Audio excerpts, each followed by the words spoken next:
শুরুতে জানবো জ্বালানি তেলের খবর।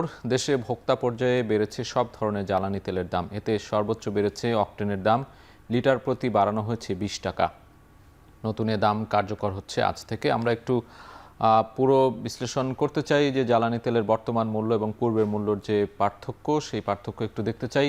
গতকাল রাতেই জ্বালানি মন্ত্রণালয় থেকে একটি প্রজ্ঞাপন জারি করা হয়। একটি বিজ্ঞপ্তির মাধ্যমেই বলা হয় যে জ্বালানি তেলের নতুন মূল্য যেই সেটি জানানো হয়েছে এবং আমরা সেই মূল্যর যে তালিকা সেটি একটু দেখতে চাই।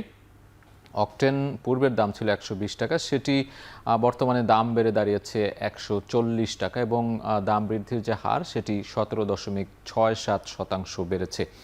পেট্রোলের ক্ষেত্রে আমরা দেখছি পূর্বের দাম ছিল 116 টাকা, সেটি আজকে থেকে বিক্রি হচ্ছে 135 টাকা প্রতি লিটার এবং দাম বৃদ্ধির যে হার সেটি 16.38% দেখতে পাচ্ছি।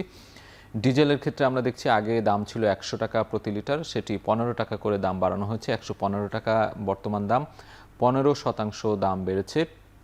কেরোসিনের ক্ষেত্রে আমরা দেখছি পূর্বের দাম ছিল 112 টাকা প্রতি লিটার, সেটি দাম বেড়ে এখন বিক্রি হচ্ছে 130 টাকা এবং দাম বৃদ্ধির যে হার সেটি 16.07%।